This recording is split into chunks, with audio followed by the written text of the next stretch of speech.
Buenas noches y bienvenidos. Buonasera y benvenuto. Curiosamente, hace aproximadamente unos 19 años, se repetía esta misma escena, mismo lugar, mismo conferenciante y mismo presentador. Creo recordar que fue en el año 2005 cuando un recién doctorado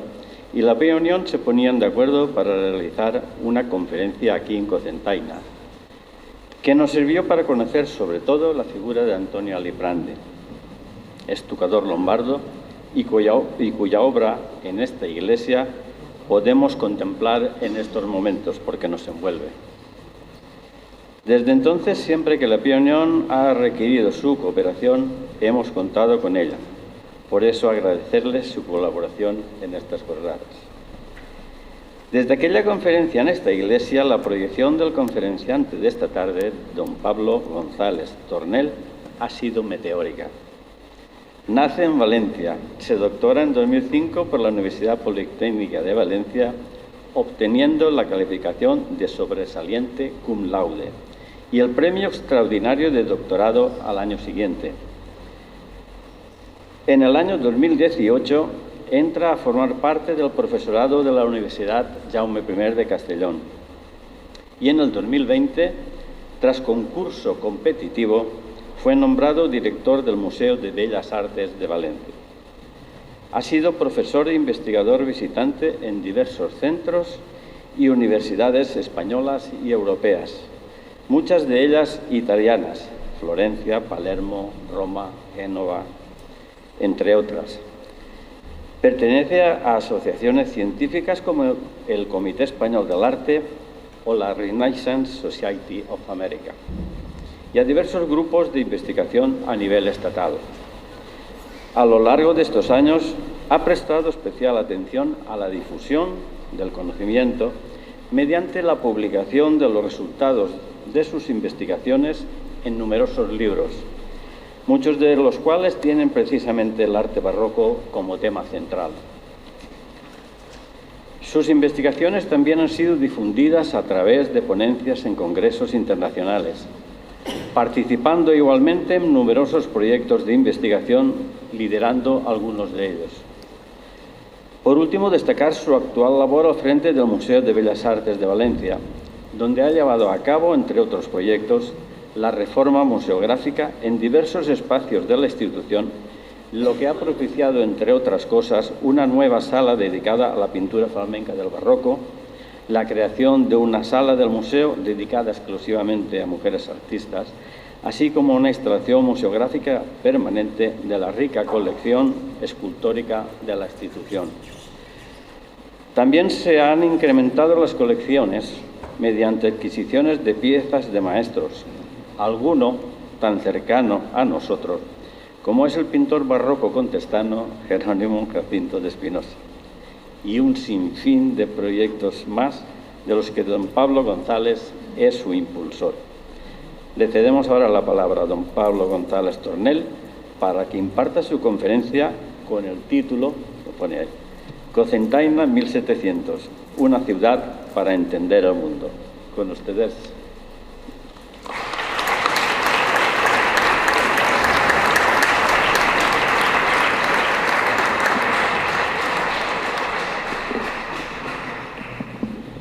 Illustrissimo alcalde de Cocentaina, egregio sindaco di Oria Pianovetrale, representants de les tres institucions, directora de l'Institut Valencià de Conservació, Restauració i Investigació, representants de la Universitat d'Alacant, representants també de la Pia Unió del Miracle i del Centre d'Estudis Contestants. Com deia Joanjo, a qui conec des de molt més de 10 anys, quan la meva relació en Cocentaina ve de molt lluny. Jo encara me'n recorde quan jo parlava en altres clarisses i aprenia els dolços que els agradaven més, perquè devia convèncer a la mare superiora de que se n'anara per dins de la clausura a fer fotografies en la meva càmera fotogràfica. Era un xavalín de 24-25 anys en el monyo llarg semblava més perillós de com era en realitat i estava fent la meva tesi doctoral en la qual era fonamental una ciutat que ha sigut molt important durant tota l'edat moderna. Estic particularment content d'estar ací avui. Quan els organitzadors de l'event em van convidar, la veritat és que m'ha de fer moltíssima il·lusió perquè a mi sempre m'agrada tornar a Cocentaina, sempre. És com ma casa i jo crec que algun dia acabaré tenint una casa també ací perquè estic super a gust, la veritat. El meu títol, després, em permetreu que canvie un moment també a l'italià, perquè és allò que estem fent avui per tal de segurament tornar-nos dislèxics, però sono particolarmente contento di avere questo auditorio anche italiano, perché in fondo la mia relazione, quello che propone è che il Mediterraneo in realtà non esiste. È più una via di comunicazione fra le due sponde che un mare che ci separa. E così era nel 5 e nel 600 e forse ora Ryanair sta facendo che sparisca di nuovo e ci avviciniamo sempre di più. E soltanto capendo che il Mediterraneo non ci separa ma ci unisce possiamo capire cosa sia successa a Cocentaina alla fine del 600, perché non è stato un caso particolare, è successo in altri posti della Spagna, perché il regno di Valencia ed il regno di Napoli erano regni fratelli, e uno si alzava un giorno a Napoli e dormiva l'altro a Valencia. A Cocentaina ci troviamo con in Cocentaina adesso divento ancora più dislessico e parlo spagnolo. En Cocentaina nos encontramos con uno de los conjuntos de pintura italiana tardo-barroca más relevantes de la península ibérica. Un conjunto, como han comentado mis compañeras del instituto, de 12 lienzos muy importantes de probablemente el pintor más relevante de Nápoles después de Luca Giordano, en un momento en el que Luca Giordano ya se encuentra en la corte de Carlos II y ha dejado un espacio que cubrir por el resto de pintores del reino. Un pintor importante en la ciudad, no lo olvidemos, más populosa de Europa. La ciudad con más habitantes, más clientes y más dinero en movimiento, con un mercado furibundo del arte que hace que compitan entre sí los mejores artistas del Mediterráneo. ¿Qué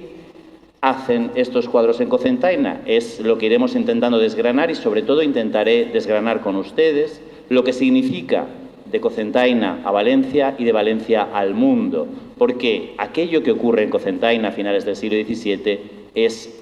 una situación de las artes que nos permite entender a Europa. En cualquier caso, no pensemos que el lugar donde nos encontramos, el maravilloso convento de la Virgen del Milagro de Madres Clarisas, es algo que nace de la nada en una ciudad como Cocentaina, que cuando se asoma a finales del siglo XVII cuenta con una tradición artística enormemente rica, y me detendré solamente en un par de ejemplos. Desde la fantástica iglesia de El Salvador, diseñada por el mejor arquitecto del reino a finales del siglo XVI, que es Gaspar Gregori, y una de las iglesias pioneras en construir bóvedas tabicadas de ladrillo para cubrir su nave, algo que no se sabía hacer en el reino hasta que Gaspar Gregori lo pone en práctica, y que además muestra las pinturas de otro ilustre pintor, Nicolás Borràs, al que todos consideran el heredero de Juan de Juanes. Una tónica de estar a la vanguardia artística de aquellas propuestas que se estaban haciendo en el Reino de Valencia, que continúa en la otra gran empresa eclesiástica del siglo, que es la iglesia de Santa María, una iglesia que ve pasar por sus proyectos a los más importantes maestros de obra, desde Joaquín Bernabéu hasta Juan Pérez Castiel, y que además tiene como proyectista, al final de su trayectoria, de esta fachada que hoy ven ustedes y que lleva a cabo el maestro de obras Juan Pérez Castiel, al más culto de los arquitectos valencianos de finales de siglo, a Juan Blas Aparicio, que se inspira para diseñar sus cornisas nada más y nada menos que en la arquitectura civil recta y oblicua de Juan Caramuel de Lobkowitz, y intenta de alguna manera reproducir en esa cornisa curvada esas pirámides que se retuercen para convertirse en oblicuas. No obstante, además de estos precedentes o de estos elementos que contribuyen a crear un conjunto enormemente rico, es indudable que la concentración máxima de patrimonio y de empeños artísticos de la ciudad de Cocentaina es este fantástico edificio en el que nos encontramos, que no es ni más ni menos que el Palacio de los Condes de Cocentaina, un palacio convento o un palacio monasterio, como era habitual hacer en la monarquía de España, con una tradición secular por parte de los Trastámara de vincular sus palacios reales con monasterios de la Orden Jerónima, y que va a ser continuada también cuando los Trastámara entren en el siglo XV en la corona de Aragón. Pensemos en el punto culminante de esta tendencia, que es el monasterio de San Lorenzo del Escorial, concebido como un palacio de lo sagrado para permitir el acceso del rey a lo más íntimo de las ceremonias religiosas. Aquí nos encontramos con una construcción de una riqueza sorprendente en lo arquitectónico, germinada sobre todo en la segunda mitad del siglo XVI y, como casi todo lo importante que ocurre en el siglo XVI valenciano, una hibridación entre las más novedosas formas del Renacimiento italiano maduro, tal y como aparece en la arcada que se desarrolla entre columnas con un dintel que la recorre en la parte superior, a un sistema de ordenación tomado directamente de los muros del Coliseo de Roma, pero que a los maestros de obras valencianos no les chirría en ningún momento combinar con las más elaboradas bóvedas de crucería en su interior, algo que probablemente a un purista italiano le hubiera producido un chispazo, pero que nosotros hacemos con muchísima frecuencia. Un palacio en el que ya a principios del XVII, Jerónimo Rodríguez de Espinosa, asistido por su aventajado discípulo, su hijo Jerónimo Jacinto de Espinosa, va a decorar desarrollando un fastuoso programa de exaltación dinástica de la Casa Condal de Cocentaina. Un programa como existen pocos en la Corona de Aragón a principios del siglo XVII y que nos hablan del elevadísimo nivel cultural de la Casa Condal. No obstante, si algo va a acabar en la Edad Moderna definiendo el Palacio Condal de Cocentaina y digamos, la significación, casi diría que emocional, de este edificio para los contestanos, es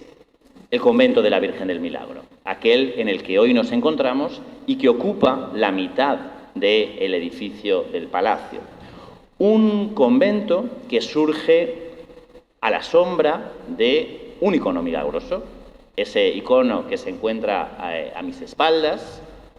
Aquí cuesta verlo porque es pequeño para las dimensiones de esta iglesia, pero es una pieza verdaderamente exquisita,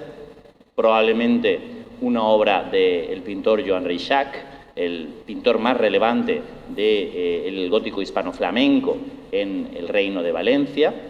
y que no es un icono cualquiera. Todos conocemos su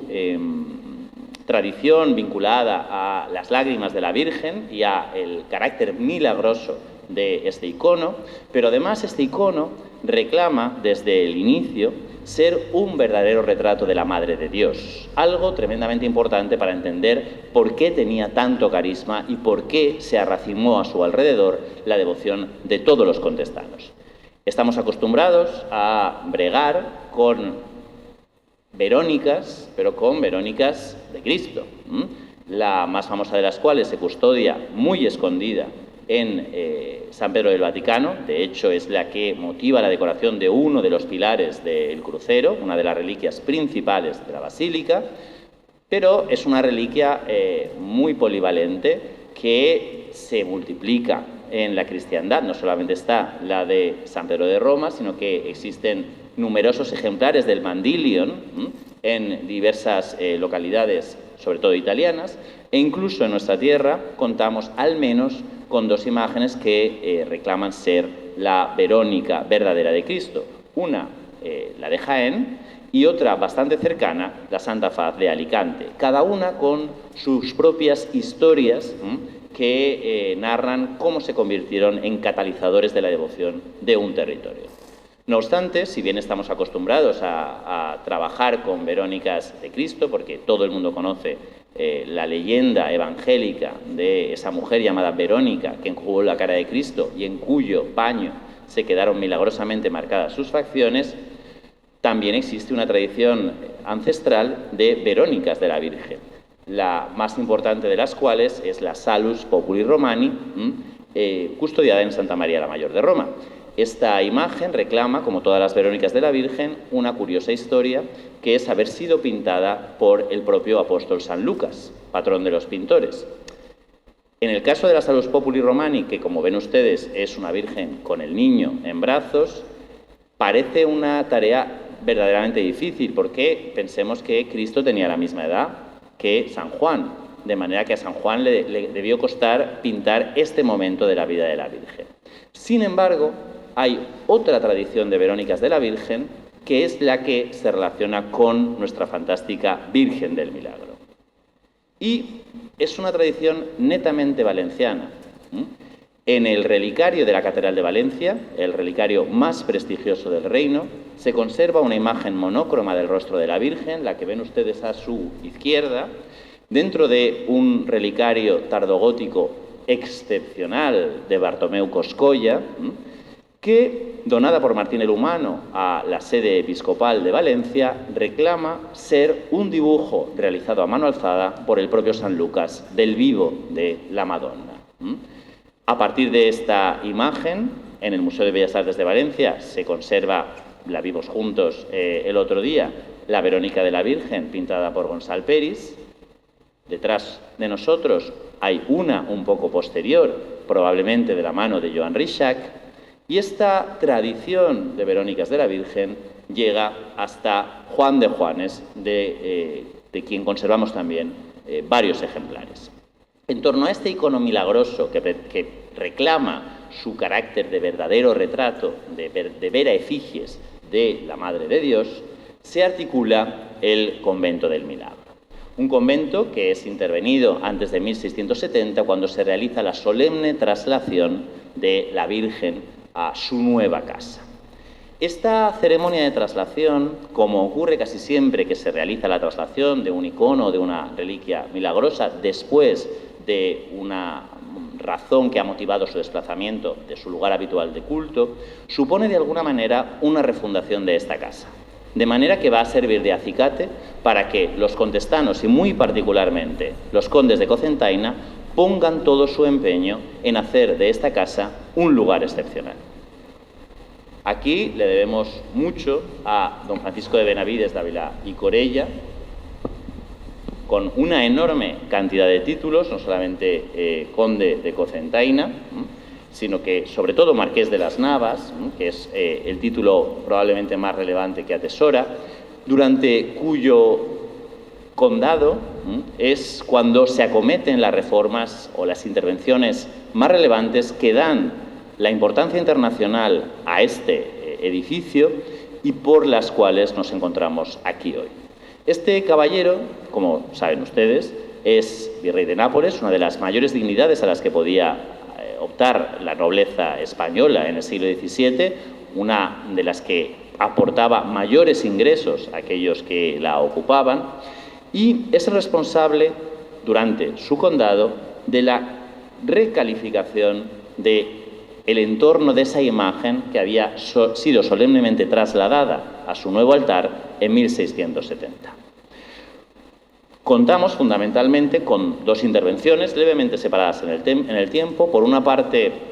la realización de la serie de lienzos de Paolo de Mateis con las historias de San Francisco y Santa Clara, pero también con las dos site-specific, podríamos decir, estas imágenes grandísimas a los lados del icono de la Virgen del Milagro, que son referencias a la propia historia de la imagen sagrada. y después la intervención en estucos entre 1703 y 1705 de Antonio Aliprandi, como recordaba Joanjo hace un momento. Esta intervención del conde de Cocentaina en el convento del Milagro es, podríamos decir, que el punto culminante de una tradición netamente hispana de los virreyes de Nápoles, de aquellos aristócratas que han detentado el virreinato de Nápoles durante un tiempo importante. Probablemente el primer jalón de este recorrido probablemente sea la intervención de los duques de Osuna en la colegiata homónima, con la donación de esta serie de lienzos de José de Ribera, de un José de Ribera todavía muy joven, 1617-1618, aún plenamente imbuido del espíritu de Caravaggio, que prácticamente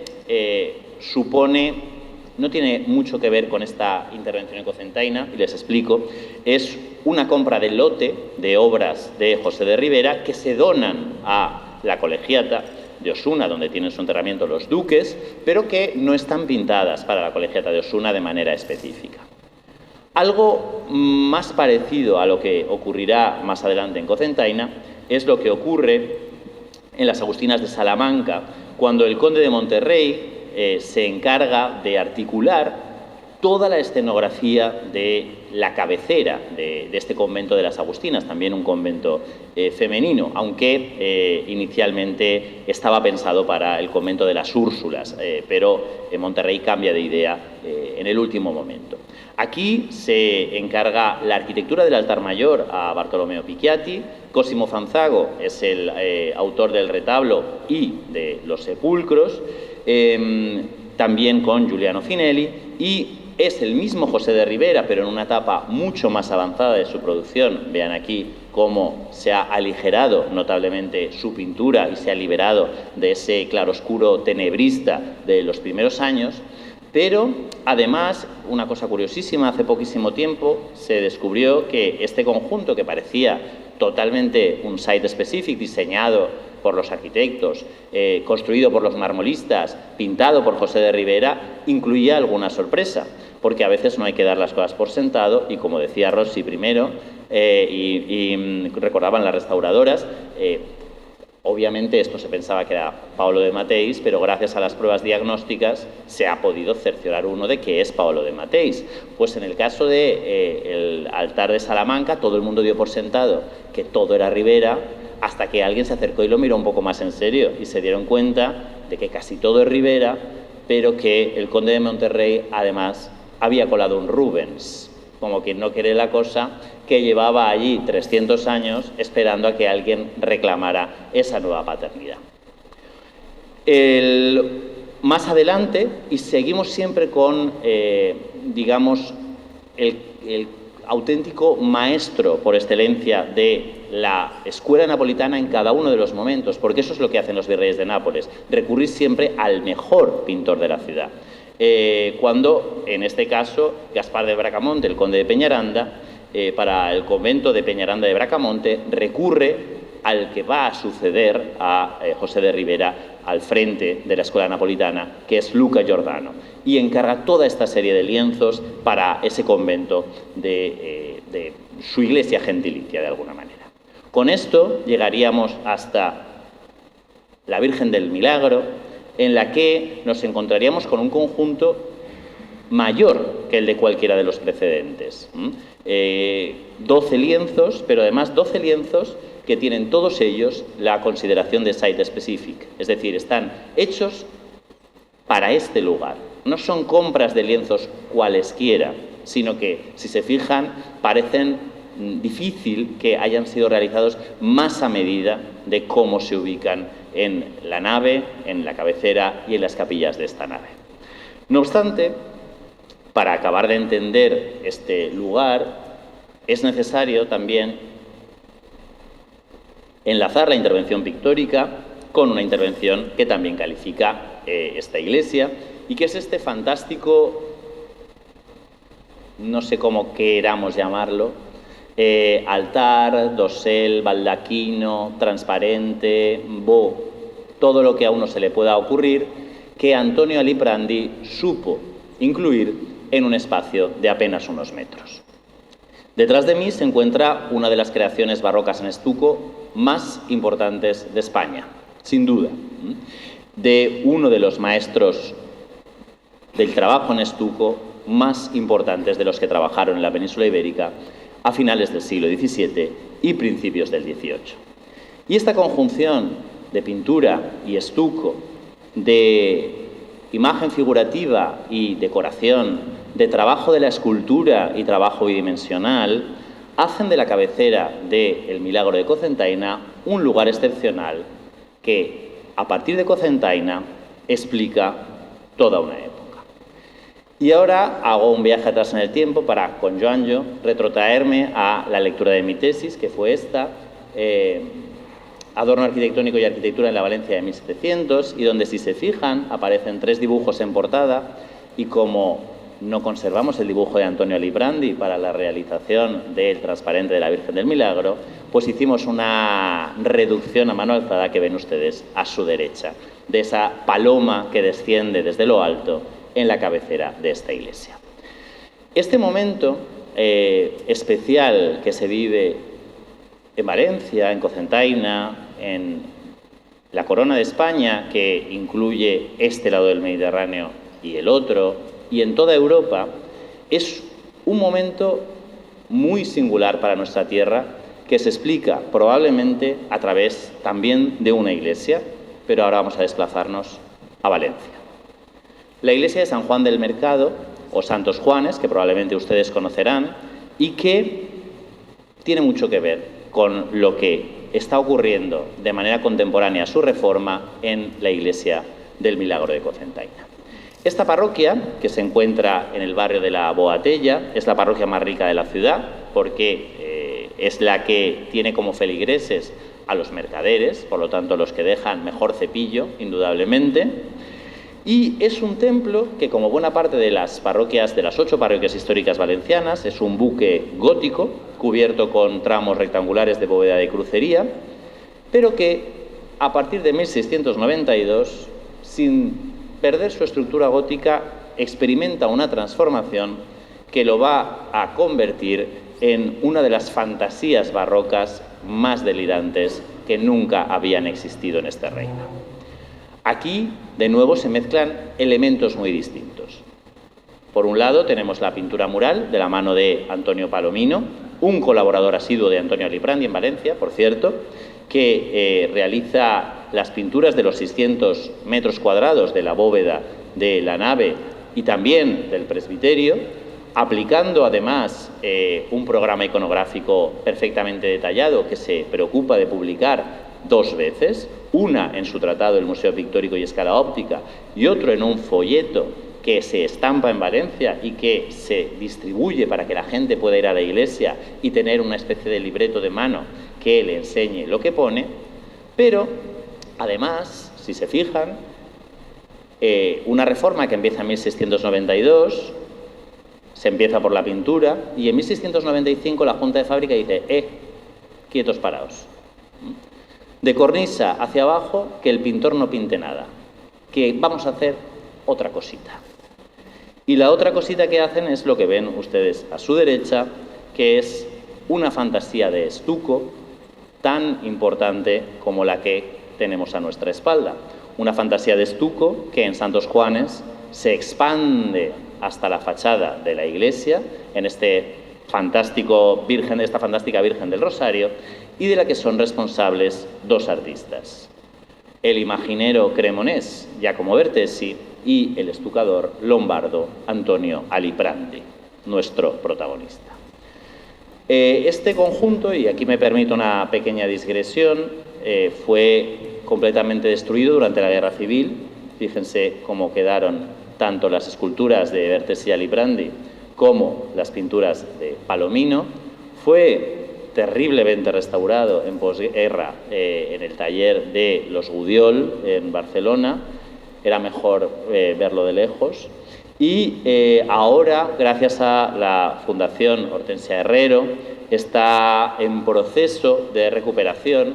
Una recuperación que va a tener que tener un poquito de restitución o de reinvención porque se destruyó muchísimo, pero cuya intervención se respalda por la única normativa o la única situación que habitualmente UNESCO permite para restituir patrimonio destruido, que es el conflicto de guerra. Es la resolución de La Haya, que en estos casos sí que permite rehacer aquello que ya no está. La idea es que esto en algún momento vaya volviendo a la vida, al espacio, pero y que estos estucos que se encontraban muy dañados acaben recuperando su brillo original. Se va a hacer como se pueda, porque sabemos la teoría o la iconografía de cada uno de estos estucos. Se cuenta con una serie de fotografías antiguas y de grabados en los que se inspiraron para intentar restituirlos, pero es sin duda tanto en estas esculturas exentas como en las virtudes que hay sobre los arcos una tarea bastante complicada. ¿Por qué es importante esto que está pasando en Valencia, en Santos Juanes, y esto que está pasando en Cocentaina, en El Milagro? ¿Por qué tenemos esta presencia de repente de artistas tremendamente cosmopolitas? Bien porque viene un pintor al fresco a pintar murales descomunales como no habían existido nunca, bien porque se importan lienzos de Paolo de Matteis desde Nápoles, bien porque hay un estucador lombardo llamado Antonio Librandi que hace creaciones como jamás se habían visto en nuestros interiores. Pues para entender qué es lo que está pasando y por qué es importante este momento de 1700, de los años en torno a 1700 en nuestra tierra, y qué significa de conexión del territorio valenciano con las tendencias más cosmopolitas que estaban sucediendo en Europa, hay que mirar un poco a lo que pasaba antes del Milagro o lo que pasaba antes de Santos Juanes. Nosotros vivíamos en una situación general de lo que llamamos barroco vernáculo o barroco autóctono, en el que, por ejemplo, nuestras fachadas eran de este tipo, eran fachadas de tipo retablo, en las que pegábamos columnas a un paredón y poníamos esculturas de nuestros santicos. En el interior de las iglesias, pues hacíamos una cosa como muy, y perdónenme, pero como soy valenciano yo lo puedo decir, muy valenciana, que es con més sucre, més dolos, ¿vale? Pues eso, una cosa un poquito excesiva. Y de repente nos encontramos con un momento maravilloso, a finales del 17 y principios del 18, en que el reino de Valencia, yo siempre que digo Valencia piensen que no hablo de mi ciudad, hablo de mi reino. El reino de Valencia experimenta un cambio que lo convierte en el polo de atracción de lo más relevante que está ocurriendo en Europa. Y entiéndanme, en un territorio donde hacíamos fachadas tirando columnas contra un muro y poniendo sánticos entre ellas, de repente se construye, a partir de 1701, la primera fachada cóncavo-convexa jamás edificada en España, la fachada de la Catedral de Valencia, que diseña el austríaco Konrad Rudolf. Una fachada que está retomando directamente las propuestas de Francesco Borromini en Roma, en concreto en la iglesia de San Carlos de las Cuatro Fuentes, con estas inflexiones del muro, siguiendo curvas cóncavas y convexas que alcanzan un nivel de paroxismo total en el caso de la fachada de la Catedral de Valencia. En ese momento nos encontramos con que en Valencia se desarrollan por primera vez los conjuntos de pintura mural más grandes de toda España. Santos Juanes, que se quema en guerra, pero que obviamente está tomando la inspiración a través de un napolitano, a través de Luca Giordano, que está trabajando en la corte de Carlos II, de la gran pintura italiana en perspectiva, algo que en España, hasta la llegada de Luca Giordano, no se sabía hacer bien. Una pintura que está tomando como referencia las perspectivas de Andrea Pozzo, que está empleando de manera prácticamente inmediata la publicación del Tratado de Perspectiva Pictórica de Andrea Pozzo y está creando en nuestras iglesias lo mejor de la pintura perspectiva que se está produciendo en la monarquía de España. Pinturas como la Virgen de los Desamparados, un conjunto espectacular, y el interior de la parroquia de San Nicolás. Ambos, uno diseñado y pintado y otro diseñado por el mismo Antonio Palomino, que había trabajado con Luca Giordano. Unas pinturas que además no son solamente espectaculares como construcciones perspectivas grandilocuentes, sino que soportan perfectamente el acercamiento, porque tienen una enorme calidad. Fachadas cóncavo-convexas, pinturas murales a la italiana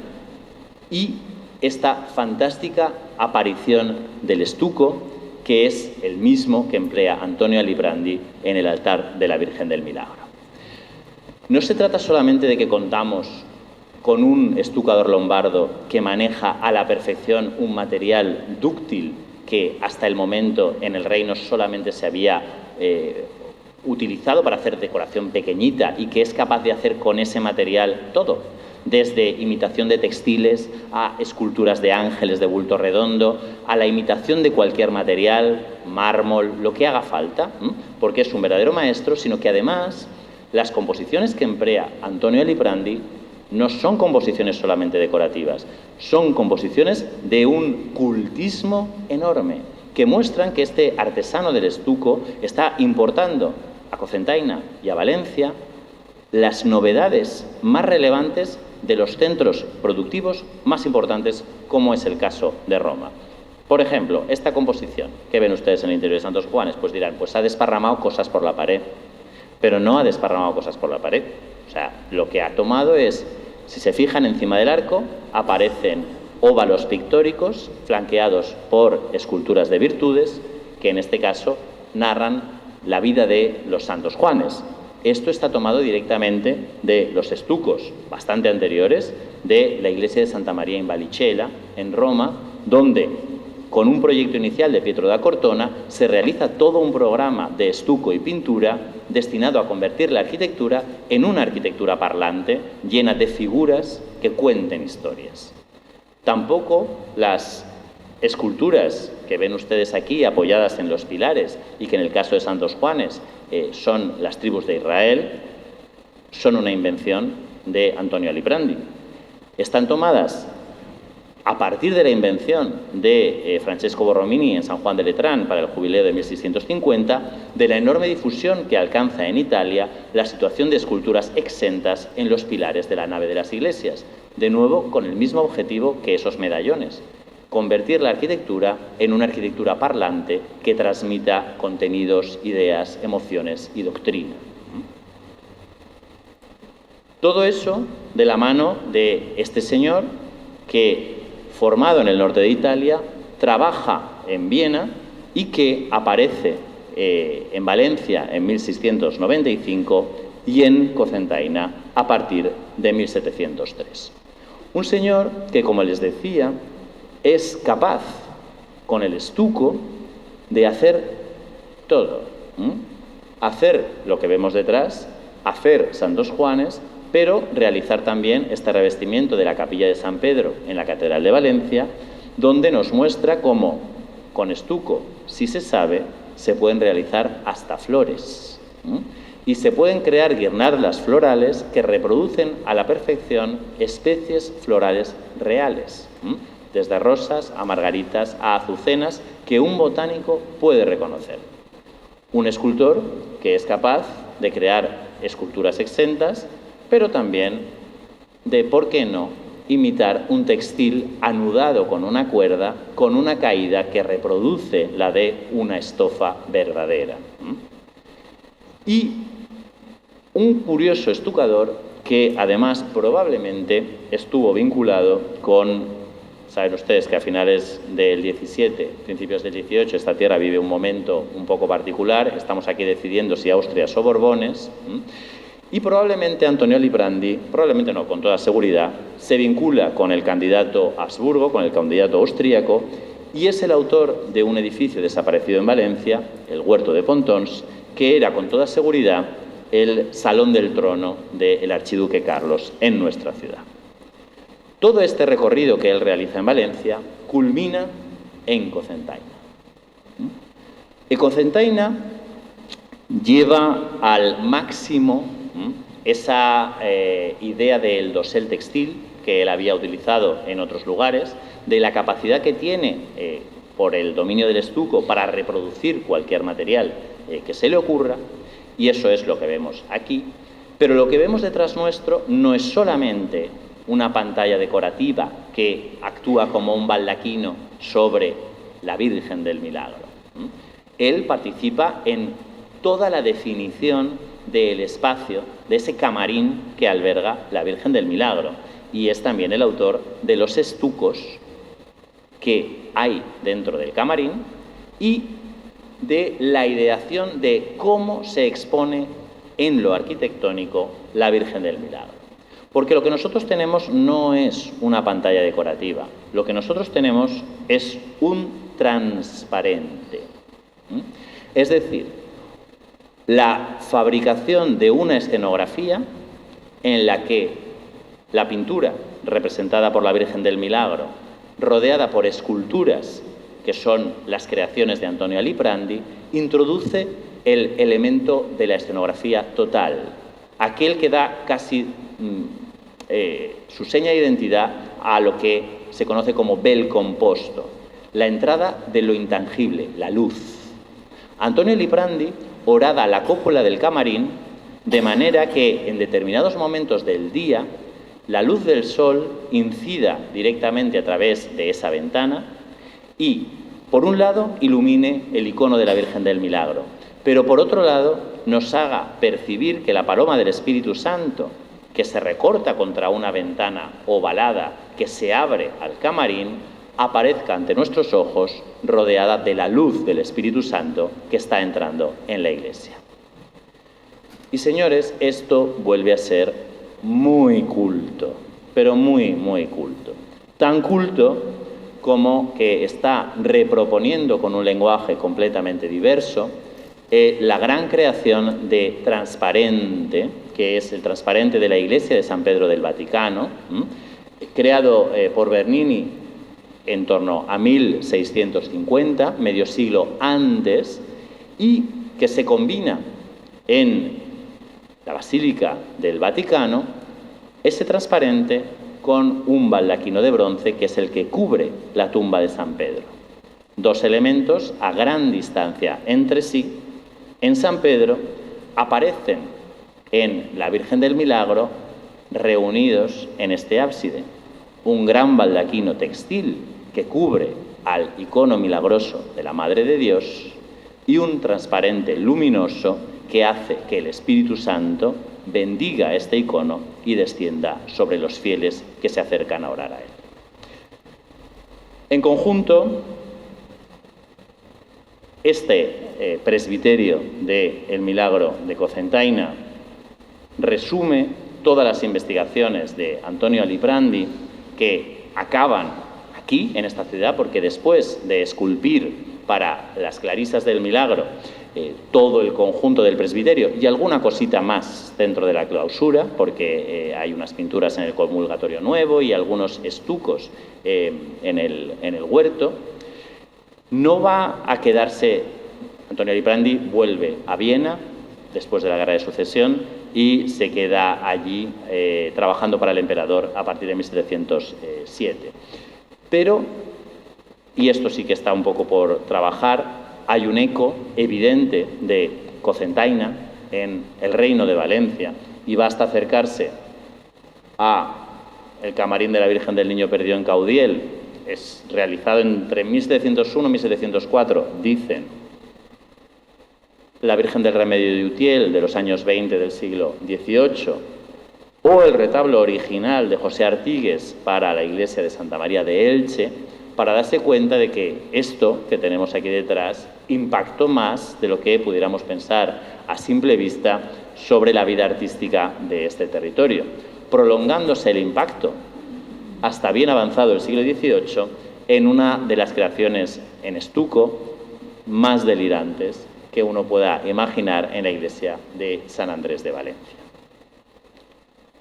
El resultado es que